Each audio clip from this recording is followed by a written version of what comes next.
Director Shaw's question about my sister Angela sparks a sharp denial, revealing a hidden rift. Shaw, sensing the tension, avoids a potential issue. I secretly send DNA samples overseas, distrusting local labs, driven by a need for certainty and a past shrouded in caution. Justin's urgent, unexplained request for me to pick up Pete amplifies the underlying sense of danger.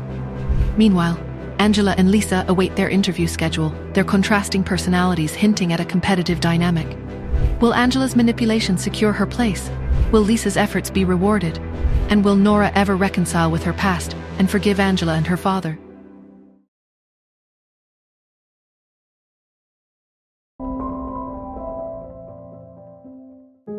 Both Angela and Lisa had received the interview announcements. If Director Shaw and Angela had indeed established a rapport, as Angela claimed, the interview would likely be a mere formality. Angela, brimming with confidence, wasn't nervous in the slightest. Lisa, on the other hand, breathed a sigh of relief as she examined the interview schedule. The interviews were set for the same day, and the admission results would be released soon after. Angela's eyes gleamed with a predatory light. She sat up, a wicked plan forming in her mind. She quietly peeked out of the bathroom door, ensuring Lisa was still engrossed in her studies.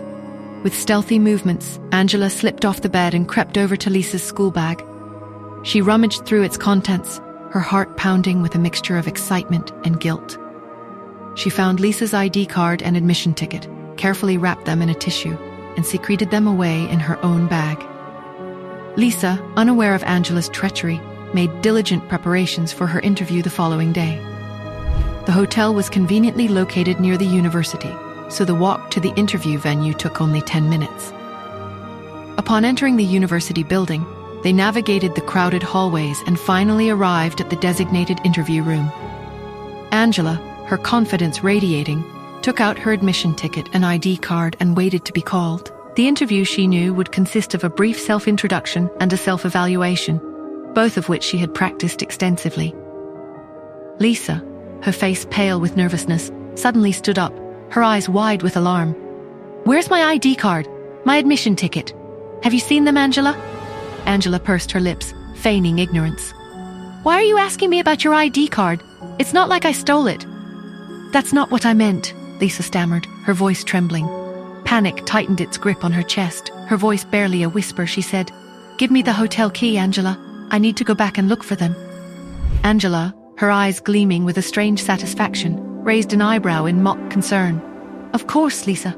Here you go." She handed over the key card with a flourish. Lisa took the card and fled, her footsteps echoing in the hallway. As soon as Lisa was gone, Angela stood up and walked with a purposeful stride towards the nearest bathroom.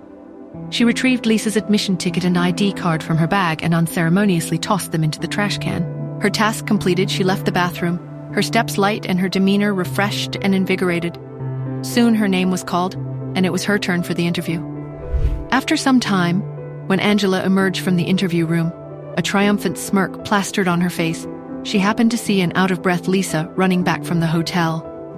Lisa was desperately explaining her plight to the staff member in charge of the interview schedule. "I'm so sorry," she pleaded, her voice choked with tears. "This interview means everything to me. Is there any way I can still go in?" The staff member sighed, his expression weary. "If you'd only lost the admission ticket, I could have used your ID card to print a replacement at the last minute. But since you've lost both, I'm afraid my hands are tied. You'll have to reapply next year." Tears streamed down Lisa's face. "But that means I've wasted a whole year. Please, sir, could you ask the committee if they'll make an exception? I came all the way from California for this." Defeated and heartbroken, Lisa stumbled behind her, her shoulders slumped in despair. However, as they walked towards the exit, her eyes suddenly widened. She had spotted a familiar-looking SUV parked just outside the entrance. It was me. Fully dressed in black, I leaned leisurely against the car, my posture exuding an effortless confidence. Students and passers-by found their gazes drawn to me, a silent acknowledgement of the aura of power and mystery that surrounded me. Lisa, her eyes widening in surprise, was the first to break the spell. She called out tentatively, "Nora?" I finally lifted my head, my attention shifting from the phone screen to Lisa's tear-streaked face. I finished what I was doing on the phone and then asked, my voice calm and steady, "What's wrong?" The concern in my tone, The unwavering focus of my gaze made Lisa feel like a lost child who had finally found a beacon of hope. Her composure crumbled. Tears streamed down her cheeks as she stammered, her voice thick with emotion. I lost my ID card and admission ticket. I remained silent for a moment, absorbing the information. I had come to the school today because I knew Lisa's interview was scheduled. I hadn't anticipated this situation, this blatant act of sabotage. Lisa looked emotionally deflated, her shoulders slumped in defeat. But now, she desperately needed my help. Not to secure her admission, but simply to give her a chance to attend the interview she deserved. Before she could even voice her request, I stepped forward, my movements decisive. As I passed her by, I offered a simple, unwavering directive. Come with me.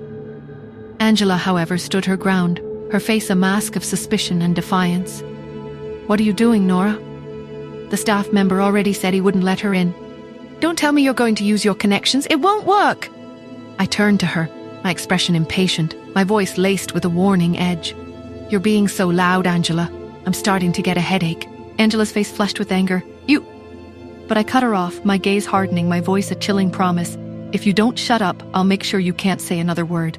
My eyes, usually cool and composed, now burned with a cold intensity, tinged with a weariness born of too little sleep and too much drama.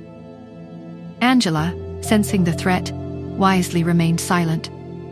The staff member, who recognized us from earlier, stopped us with a weary sigh. Please show me your ID card and admission ticket. It was at that moment that I stepped forward. I held up my phone, the screen displaying a specific page on the university's website, and showed it to the staff member. Is there something I can help you with, Dr. Athena? He asked, his voice almost reverent. I took back my phone, a subtle smirk playing on my lips. I had shown him my official designation as an honorary professor at the university. It was a position that carried significant weight within the institution. I gestured towards Lisa, my voice calm and authoritative. Can an electronic copy of her ID card serve as sufficient proof of identity? The staff member didn't hesitate. Of course, Dr. Athena. I'll go consult with the committee immediately. Okay, I replied, my tone dismissive, as if this were a minor inconvenience easily resolved. 5 minutes later, the staff member returned, his face radiating relief. Miss Black, you are welcome to proceed with your interview now. Lisa's face bloomed with gratitude. She offered me a shaky smile and hurried towards the interview room. The interview didn't take long. Lisa emerged from the room about 10 minutes later, her face etched with despair. Angela, her smugness returning, pounced on Lisa's distress. I told you not to bother with the interview, but you insisted. Aren't you embarrassed now? Lisa remained silent, her shoulders slumped in defeat. She heaved a huge, shuddering sigh. The interview results were typically announced on the same day, so the two of them lingered, waiting for the verdict. The wait, however, was testing my patience. I had other things to do. I'll come back later this afternoon, I announced, turning to leave. Lisa nodded, too consumed by her anxiety to offer a coherent reply. At 5 o'clock that afternoon, all the candidates finished their interviews. Another half hour later, the final admission results were released. Will Angela get what she wants, or will Lisa get her due? How will I deal with Angela looming around me? Will Director Shaw accept or reject Angela's application?